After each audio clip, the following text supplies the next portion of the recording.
These are my spoiler-free thoughts on Metaphor ReFantazio, or as I'll call it, Persona 6.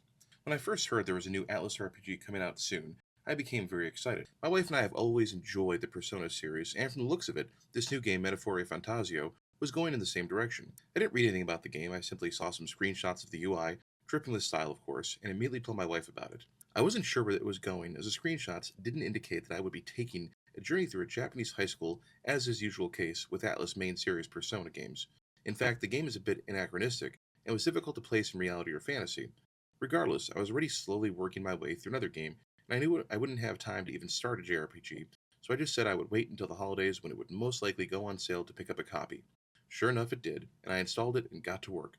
Much to my chagrin, though, I really could not get into the game at all. Sure, the style was there, and the premise was interesting, especially since the game makes no attempt to hide the villain and makes it quite clear what your goals are. There is no whodunit. As a player, we know what we must do from the start. Yet I really wasn't into any of the characters, the scenario. I spent about 2 hours waiting for the game to pick up, yet it wasn't happening. It certainly felt like a Persona game, but it was just not clicking for me. Metaphor was a game that I really wanted to like, but here I was about 3 hours in and no luck. I felt it was a chore to play, and none of the characters really stood out to me. I took to social media to vent my frustrations, even calling my game of 2024 that I felt I needed to play but simply couldn't, despite all the awards and rave reviews. The comments from my posts overwhelmingly indicated that the same thing: keep going and give it a chance. I put the game down for about 2 weeks and picked it back up again on a Sunday afternoon. I crossed the 5 hour mark of the game, and I didn't look back. I can't remember the exact moment I was hooked, but from that point forward, I invested additional 60 hours, learned most of the systems, did as much content as I could find, and eventually fell in love with the world of Metaphor Fantasio. Before I continue, I want to explain how I play most games nowadays.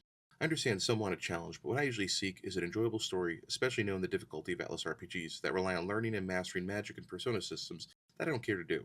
I played Metaphor in story mode, so my experience will differ from those who would like a more traditional experience or challenge. I completed all but one social link and maxed out all the kingly attributes while maximizing all the endgame content I could find. I'm sure I missed some stuff, but I was happy with what I finished, and I think it gave me a good picture of what it had to offer. So what did I enjoy about Metaphor? The character social links, or whatever they're called in Metaphor. Basically the part of the game where you develop a relationship with each support character and come to learn their fears and insecurities and help them to conquer their doubts. I don't know how they did it, but somehow the writers are able to take melodramatic, tried and true character archetypes and create interesting, beautiful, and ultimately empathetic stories that completely engross me throughout my entire playthrough. To be sure, the main story is very engaging, especially once you move to Brylehaven for the first time. But the real meat of the game shows up in these relationship stories. I couldn't help but want to hear more and see more of each of their stories concluded. The change in setting from high school to a fantasy world has really allowed the writers to expand their horizons, and to me it really shows. I don't think the narrative is one that will always keep you guessing, but it is enjoyable to see it through to the end, and the end is certainly worth the time it takes to get there. I enjoy the archetype system, which allowed for so much customization and experimentation, but in a very accessible and understandable way. The longer you play, the more relationships you'll form, you'll unlock different classes or jobs or whatever you want to call them. They can be changed quickly and easily, so you can more or less play as you want. Sure, there are always classes that are better for certain fights, but in general, if you want an all mage party or an all warrior party, you can do it. The classes and diversity therein is really quite amazing. I did enjoy experimenting with different combinations. When it was all said and done, I managed to unlock all the classes, and I spent time with most of them. The best replayability will lie within the combat system and all its classes based depth. For me, the ability to play and finish a JRPG is tied to how good the soundtrack is or isn't. In the case of Metaphor, in my opinion, the music is a mixed bag. There are some themes that I would hum along to or that I would really notice and remember, but unfortunately for me, most of the music became background noise for YouTube videos or podcasts. That's not to say the entire soundtrack is horrible, quite the contrary, really. The best compliment I could bestow upon the soundtrack is that it is suitable and solid in terms of theming, melodies, and motifs for where the game is taking you. In other words, it's quite traditional and serviceable. That being said, it does break tradition on two tracks that are very memorable. For me, that would be the battle theme, Warriors in Arms, which is fantastic, but at first left me skeptical, mainly due to the odd chanting that's used throughout. To be sure, I didn't think it worked at first, but the combination of what I've read is a constructed Esperanto language being sung in a deep chant by what I understand to be a former Buddhist monk, well, that certainly is an odd experiment, which works well. Another track that stuck in my head would be the theme of Virga Island, what would be a normal island background track, and give it a little extra. Towards the end game, there's also a theme that plays in the runner, Wings of Freedom, that is also quite beautiful, and the battles towards the end really use the game's musical themes to construct an incredible final piece. Now that I've heaped my praises upon the game, it's time to discuss things I didn't much care for. My biggest complaint is that I almost missed this game because nothing about the first few hours was pulling me in or compelling me to learn more about the world I was in.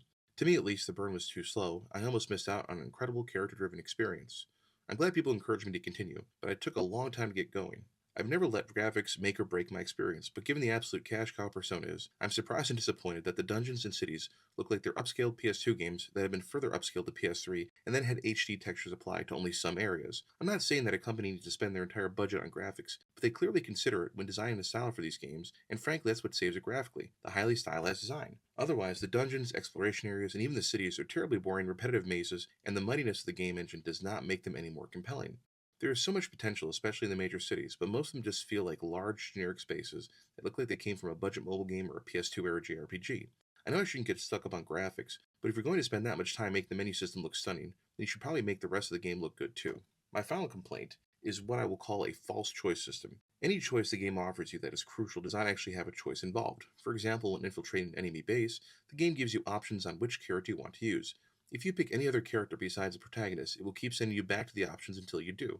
There are countless examples of this and it extends the game's multiple endings as well. If you do not pick the path the game wants you to, you just retry until you do. If this is the game's way to ensure the story they tell is told regardless, or their way of questioning what free will means, I have no idea. But it became particularly disappointing as I progressed because in this game, choices in relationships and how you respond to many other prompts have a direct effect on how your character can develop, either through the relationship benefits, they can unlock perks and classes, or what options you have in the world directly related to your proficiency in the kingly virtues. If you're lacking one of the virtues, like courage, there are options in the story and world and side quests that you simply cannot do. For a game that prides itself on these prompts, I was surprised just how little wiggle room there was in the main narrative. If you'd like to tell a story, just do so and do not offer me the illusion of choice. One area where I remain completely torn is on the calendar system. If you've never played a Persona game, then the calendar system is how the game advances the story and deals with time passed in the game. You have 2 slots per day, or just one depending on what you want to accomplish.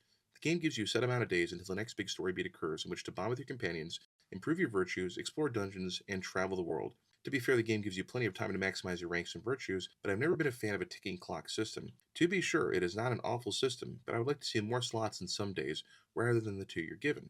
The fast travel mechanic helps alleviate some of the time loss, but I'm still not a fan. In the end, I'm glad I chose to play and finish Metaphor ReFantazio.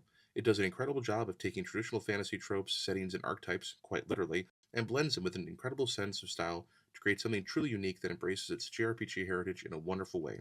If you're into RPGs and want an interesting and fun world to explore, by all means play Metaphor. It's worth your time, even if it takes a while to play its hand.